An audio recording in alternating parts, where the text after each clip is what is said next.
ചിത്രത്തിൽ കാണുന്നതാണ് പൂനം എന്ന പെൺകുട്ടി. ഈ ചെറിയ കുട്ടികളെ കാണാതാകുകയും തട്ടിക്കൊണ്ടു പോകുന്ന വാർത്തകൾ കേൾക്കുന്ന സമയം നമ്മൾ എല്ലാവരും പ്രാർത്ഥിക്കുന്നത് എന്താണ്? എങ്ങനെയും ആ കുഞ്ഞിനെ മാതാപിതാക്കൾക്ക് തിരിച്ചു കിട്ടണേ എന്നാണ്. 8 വർഷങ്ങളായി കാണാതായ ദിയ ഫാത്തിമയെക്കുറിച്ചാണ് കഴിഞ്ഞ കുറേ ദിവസങ്ങളായി നമ്മൾ സംസാരിച്ചു കൊണ്ടിരുന്നത്. ആ വീഡിയോൻ്റെ കമൻറ്റ് ബോക്സിൽ മൊത്തവും കുഞ്ഞിനെ എങ്ങനെയെങ്കിലും തിരിച്ചു കിട്ടണേ എന്ന് ലക്ഷോപലക്ഷം ആളുകളുടെ പ്രാർത്ഥനയായിരുന്നു കണ്ടുകൊണ്ടിരുന്നത്. ദിയയുടെ അതേ മുഖഛായയുള്ള ഒരു നാടോടി പെൺകുട്ടിയെ കണ്ടപ്പോൾ എല്ലാവർക്കും വലിയ പ്രതീക്ഷയായിരുന്നു.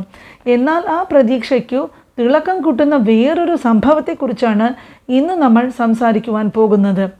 ഉത്തർപ്രദേശിലെ മഥുര എന്ന സ്ഥലത്തു നിന്നും കാണാതായ പൂനം എന്ന പെൺകുട്ടിയുടെ കഥ. പൂനത്തിൻ്റെ ജീവിതത്തിനു ദിയ ഫാത്തിമയായിട്ട് നേരിട്ട് ബന്ധമില്ല.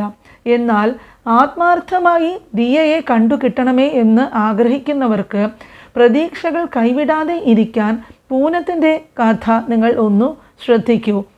20 വർഷങ്ങൾക്ക് മുമ്പിൽ തൻ്റെ 6ാമത്തെ വയസ്സിൽ വീട്ടിൻ്റെ അടുത്തുള്ള റെയിൽവേ സ്റ്റേഷനിൽ തൻ്റെ സഹോദരനും കൂട്ടുകാരനുമൊപ്പം കളിക്കുകയായിരുന്നു പൂനം. ട്രെയിൻ കമ്പാർട്ട്മെൻറ്റിനുള്ളിൽ കയറിയും ഇറങ്ങിയും ഓടി നടക്കുന്നതിനിടയിൽ പൂനം കയറിയ ട്രെയിൻ ഹോൺ മുഴക്കി മുമ്പോട്ട് നീങ്ങുവാൻ തുടങ്ങി. ചെറിയ കുട്ടിയല്ലേ, ഓടുന്ന ട്രെയിനിൽ നിന്നും ചാടി ഇറങ്ങാൻ അവൾക്ക് പേടിയായിരുന്നു. അങ്ങനെ ട്രെയിൻ ഒരുപാട് ദൂരം പോയി. ഏതോ ഒരു സ്റ്റേഷനിൽ വണ്ടി നിർത്തിയപ്പോൾ പൂനം അതിൽ നിന്നും ചാടി ഇറങ്ങി നേരെ ചെന്ന് ചാടിയതോ ഒരു ഭിക്ഷാടന മാഫിയയുടെ കയ്യിൽ. ഏറെ ദിവസം ഭിക്ഷ യാചിച്ചു അവരുടെ കൂടെ നടക്കേണ്ടി വന്നു. നേരത്തിന് ഭക്ഷണവും വെള്ളവും കിട്ടാതായപ്പോൾ അവൾ അവിടെ നിന്നും രക്ഷപ്പെട്ടു മറ്റൊരു ട്രെയിനിൽ കയറി. ഇത്തവണ അവൾ ചെന്നു പെട്ടത് പ്രായമായ ഒരു സ്ത്രീയുടെ കയ്യിലാണ്. അവരവളെ വീട്ടിലേക്ക് കൊണ്ടുപോയി എല്ലാ വീട്ടുജോലികളും ചെയ്യിച്ചു. അവിടെ നിന്നും രക്ഷപ്പെട്ടു വീണ്ടും അവൾ ട്രെയിൻ കയറി. ഇത്തവണ അവൾ എത്തിയത് കോഴിക്കോടായിരുന്നു. റെയിൽവേ സ്റ്റേഷനിൽ അലഞ്ഞു തിരിഞ്ഞു നടന്ന അവളെ ഒരു പോലീസുകാരൻ കണ്ടു. നേരെ അവളെ സ്റ്റേഷനിൽ കൊണ്ടുപോയി. പിന്നെ കുറച്ചു കാലം അവൾ ഒരു ജുവനൈൽ ഹോമിൽ കോഴിക്കോട് ആയിരുന്നു. പിന്നെ അവൾ സ്കൂളിലൊക്കെ പോകാൻ തുടങ്ങി. അത് കഴിഞ്ഞ് തിരുവനന്തപുരത്ത് നിന്നുള്ള ദമ്പതികൾ അവളെ ദത്തെടുത്തു. അവളെ തിരുവനന്തപുരത്ത് കൊണ്ടുപോയി. കുറച്ചുകാലം അവൾ അവരുടെ കൂടെ തിരുവനന്തപുരത്ത് ആയിരുന്നു. ആദ്യമൊക്കെ അവർക്ക് വലിയ സ്നേഹമായിരുന്നു. പക്ഷെ പതുക്കെ അവരുടെ സ്വഭാവം മാറിത്തുടങ്ങി. പിന്നീട് ഇവർ തിരിച്ചു പൂനത്തിനെ കോഴിക്കോട് ജുവനൈൽ ഹോമിൽ തന്നെ കൊണ്ടാക്കി വേറെ ഒരു കുഞ്ഞിനെയും ദത്തെടുത്തു. എന്നാൽ കുറച്ചു കാലം കഴിഞ്ഞിട്ട് പിന്നെയും പൂനത്തിനെ തന്നെ അവർ വന്ന് തിരിച്ചു തിരുവനന്തപുരത്ത് കൊണ്ടുപോയി. അങ്ങനെ അവൾ 10ാമത് ക്ലാസ്സും പാസ്സായി. ITIയിൽ നിന്നും കമ്പ്യൂട്ടർ കോഴ്സിൽ അവൾ ചേർന്നിട്ട് ഒരു പ്രണയ വിവാഹവും അതിനിടയ്ക്ക് കഴിച്ചു. വിവാഹ ജീവിതത്തിൽ കുറേയേറെ പ്രശ്നങ്ങളൊക്കെ ഉണ്ടായി.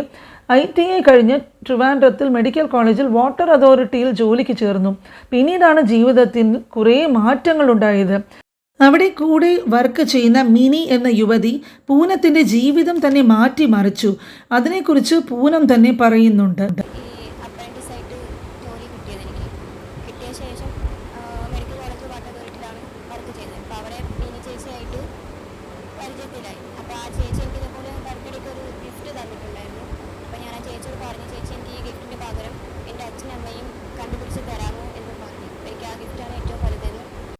തൻ്റെ ജീവിതത്തിലെ ഏറ്റവും വലിയ ആഗ്രഹം തന്നെ ആയിരുന്നു മിനിയോട് ആവശ്യപ്പെട്ടത്. 20 വർഷം കഴിഞ്ഞ് തൻ്റെ മാതാപിതാക്കളെ കാണണമെന്ന അടങ്ങാത്ത ആഗ്രഹം ഉണ്ടായിരുന്നു അവളുടെ മനസ്സിനുള്ളിൽ.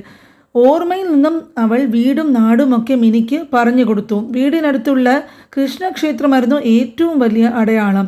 മിനിയും ഭർത്താവും കൂടി UPയിലേക്ക് യാത്ര തിരിച്ചു. വലിയ പ്രതീക്ഷകളൊന്നും ഉണ്ടായിരുന്നില്ല. വെറും 6 വയസ്സിലെ പൂനത്തിൻ്റെ ഓർമ്മകൾ വെച്ചുള്ള അന്വേഷണം മാത്രമായിരുന്നു അത്. എത്ര ദൂരം വന്നിട്ട് വിജയിക്കും എന്നത് യാതൊരു പിടിയുമില്ലാതെയാണ് അവർ UPയിലേക്ക് യാത്ര തിരിച്ചത്.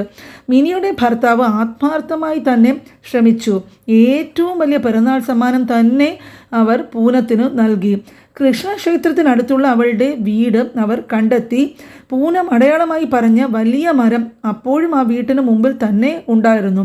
അവരുടെ വീട്ടിലെത്തി അവളുടെ യഥാർത്ഥ അമ്മയെയും ബന്ധുക്കളെയും സഹോദരങ്ങളുടെയൊക്കെ കൂടെ നിന്നുകൊണ്ട് മിനി പൂനത്തിന് വീഡിയോകൾ എടുത്തിട്ട് അയച്ചു കൊടുത്തു.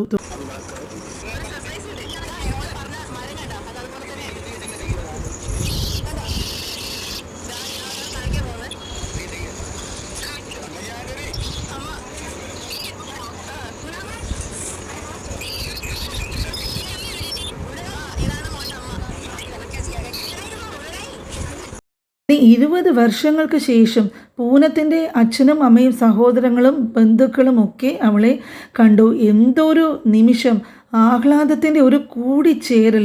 ഈ കാഴ്ച കാണുന്ന ആരുടെയും കണ്ണുകളും നിറഞ്ഞൊഴുകും. ഏറ്റവും മനോഹരവും ഹൃദയസ്പർശിയുമായിട്ടുള്ള നിമിഷങ്ങൾ, സംശയമില്ല. ഇനി ഒരിക്കലും തിരിച്ചു കിട്ടില്ല എന്ന് വിചാരിച്ച ഇടത്താണ് മിനിയും ഭർത്താവും കൂടി ഇവരെ കണ്ടെത്തിയത്. എത്ര വർഷം സ്വന്തം മകളെ ആ അച്ഛനും അമ്മയും തിരഞ്ഞു കാണും. അവരെത്രമാത്രം മനസ്സ് തകർന്നിട്ട് ജീവിച്ചിട്ടുണ്ടായിരിക്കും. അവരുടെ അച്ഛൻ്റെ അമ്മയുടെയും നെഞ്ച് പൊട്ടി ഉള്ള കരച്ചിൽ എന്നും അവർക്ക് ആ ഒരു കരച്ചിലിനൊടുക്കം, ഈ തകർച്ചയ്ക്കൊടുക്കം ആ മോളെ തിരിച്ച് കിട്ടുമ്പോഴുള്ളൊരു സന്തോഷം പറഞ്ഞറിയിക്കാൻ പറ്റില്ല. ഇന്നും ദിയ ഫാത്തിമയുടെ ഉമ്മയും അതേ പ്രതീക്ഷയിലാണ് ജീവിക്കുന്നത്. പൂനം അവളുടെ ജന്മനാട്ടിൽ തിരിച്ചെത്തി. വീട്ടുകാർ അടിപൊളിയായിട്ട് തന്നെ അവളെ ആഹ്ലാദപൂർവ്വം സ്വീകരിച്ചു. പലരും ചോദിച്ചു, പൂനത്തിന് ഇത്ര കൃത്യമായി വീടറിയാമെങ്കിൽ ചെറുപ്പത്തിൽ തന്നെ എന്തുകൊണ്ട് വീട് അന്വേഷിച്ച് പോയില്ല എന്നുള്ളത്. ഇതിനെക്കുറിച്ച് പൂനം തന്നെ പറയുന്നു, അസ്പഷ്ടമായ ഓർമ്മകൾ മാത്രമേ മനസ്സിൽ ഉണ്ടായിരുന്നുള്ളൂ. പിന്നെ മക്കൾ നഷ്ടപ്പെട്ട അച്ഛനമ്മമാർക്കും വളരെയധികം പ്രതീക്ഷ നൽകുന്ന ഒരു കാഴ്ച തന്നെയാണിത്. പ്രതീക്ഷയുടെ തിരിനാളങ്ങൾ ഇനിയും മനസ്സിൽ കത്തിച്ച് വെച്ചിരിക്കുന്നവർക്ക് എന്നും ഒരു പ്രതീക്ഷയുടെ ഒരു തിരിനാളത്തിൽ നിന്നും തീർച്ചയായിട്ടും അവരുടെ കുഞ്ഞുങ്ങൾ വീട്ടിൽ തിരിച്ചെത്തുന്ന ആ നിമിഷങ്ങൾ ഓർത്തിട്ട് കണ്ണിൽ എണ്ണയും ഒഴിച്ച് കാത്തു നിൽക്കുന്ന മാതാപിതാക്കൾക്ക് പ്രതീക്ഷകളേറെ നൽകുന്ന ഒരു സംഭവമാണ് ഇത്. അതുപോലെ തന്നെ ഇനിയും നമ്മൾക്ക് ദിയ ഫാത്തിമയ്ക്ക് വേണ്ടിയിട്ട് ഇതുപോലെയുള്ള ഒരു തിരിച്ചുവരവ് എത്രയും പെട്ടെന്ന് ആ കുഞ്ഞ് അതിൻ്റെ ഉമ്മയുടെയും ബാപ്പായുടെയും അടുത്ത് തിരിച്ചെത്തട്ടെ എന്നുള്ള പ്രാർത്ഥന അള്ളാഹുവിനോട് എല്ലാവരും കൂടെ ഒത്തൊരുമയോടുകൂടെ തന്നെ പ്രാർത്ഥിക്കുക. എത്രയും വേഗം ആ നല്ലൊരു വാർത്ത കേൾക്കാൻ ഇടവരട്ടെ എന്നുള്ളത്. ധാരാളം പേര് പിന്നെയും എനിക്കറിയാവുന്നവരും എൻ്റെ പരിചയത്തിലുള്ളവരുമായിട്ടുള്ള ഒരുപാട് പേര് ഈ സംഭവത്തിനെ കുറിച്ചിട്ട് അവരുടെ മനസ്സിൽ ആകാംക്ഷയും വിഷമവും അടക്കാൻ വയ്യാതെ ചോദിച്ചുകൊണ്ടേയിരിക്കുന്നു. അതുകൊണ്ടാണ് ഞാൻ ഈ വാർത്തകളൊക്കെ അപ്പോൾ നിങ്ങളുമായിട്ട് ഷെയർ ചെയ്യുന്നത്. ഇനിയും എന്തെങ്കിലും വാർത്തകൾ ഇതിനെക്കുറിച്ച് എനിക്ക് അറിവ് വന്നിട്ടുണ്ടെങ്കിൽ ഞാൻ ഉടനെ അത് നിങ്ങളുമായിട്ടും ഷെയർ ചെയ്യുന്നതായിരിക്കും. ഈ വീഡിയോ ഞാൻ ഇവിടെ അവസാനിപ്പിക്കുന്നു.